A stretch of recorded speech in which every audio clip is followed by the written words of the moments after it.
Have you ever believed that even the smallest spark of kindness could light up the entire world? Or that a single wish, made with a hopeful heart, could change your life forever? This is a story about a girl who believed in both. A story of magic, of a lost slipper, and of a kindness that would not be broken. This is the story of Cinderella. In a quiet, grand house lived a young girl named Ella. She had a spirit as bright as the sun and a heart as deep as the ocean. But after her dear father passed away, her life grew very dark. She was left with her stepmother and two stepsisters, who saw her not as family, but as a servant.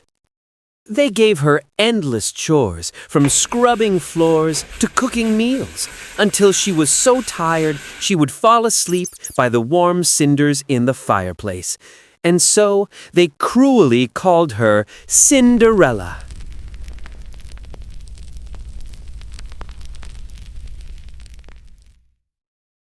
One day, a sparkle of excitement shot through the kingdom. An invitation. The king was throwing a grand ball at the palace so the prince could find his true love.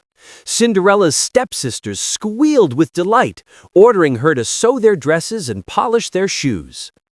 Cinderella agreed, without saying a single word.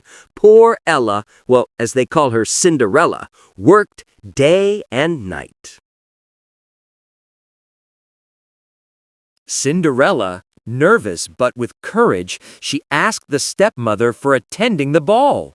"Oh, stepmother, might I go to the ball too?" "You go to the ball? Don't be silly. You have nothing to wear, and you're covered in ashes." "You may go, but only if you finish all your work." It was an impossible task. As her stepmother and stepsisters left for the palace in a glittering carriage, Cinderella was left completely alone. But what Cinderella didn't know was that her kindness had been seen, not by people, but by magic. Suddenly, the room filled with a warm, shimmering light.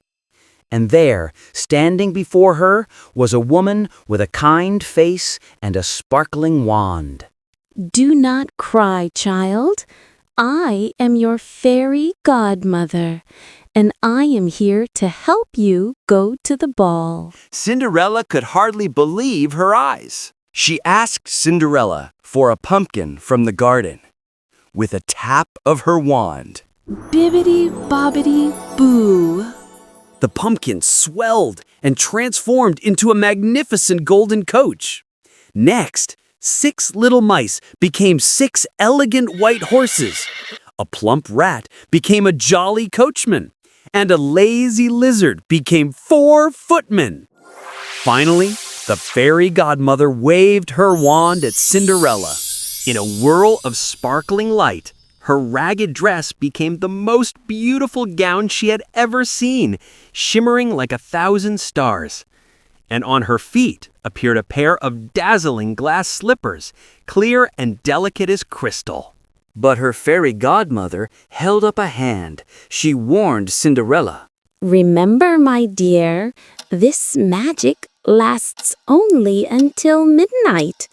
On the final stroke of 12, the spell will be broken and everything will return to how it was.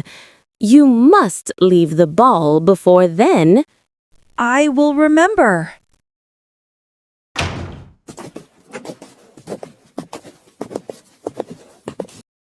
When Cinderella arrived at the palace, all eyes turned to her.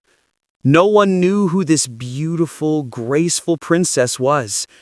The prince, who had been bored with all the other guests, saw her and was instantly captivated. He walked straight to her, bowed, and asked her to dance. And dance they did.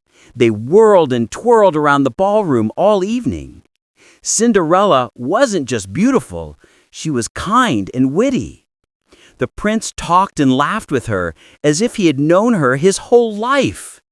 For those few hours, Cinderella wasn't a servant. She was exactly who she was meant to be. Cinderella was so lost in happiness, she forgot everything else. Until, bong, the first chime of midnight echoed through the hall. Her eyes widened in panic. Cinderella remembered the warning. She ran as fast as she can. The prince found the glass slipper and decided to find the owner. The next day, he sent his royal messenger throughout the kingdom with a proclamation: every young woman must try on the slipper. The one whose foot fit perfectly would be his bride. The messenger went from house to house. Soon, he arrived at Cinderella's home. Her stepsisters pushed and shoved, squeezing and squashing their feet, but the slipper would not fit. "Are there no other young ladies here?" the messenger asked. Just then, a soft voice spoke from the doorway. May I try? Her stepmother and sisters tried to protest, but the messenger insisted. Cinderella sat down, and the messenger gently slipped the glass slipper onto her foot. It fit perfectly. A magical chime filled the air. At that moment, her fairy godmother appeared one last time, and with a wave of her wand, Cinderella was once again dressed in her beautiful gown, shining brighter than ever. The prince was overjoyed. They were married in a glorious wedding, and Cinderella, with her generous heart, forgave her stepfamily. She and the prince ruled the kingdom with kindness and compassion. And they lived happily ever after. Subscribe.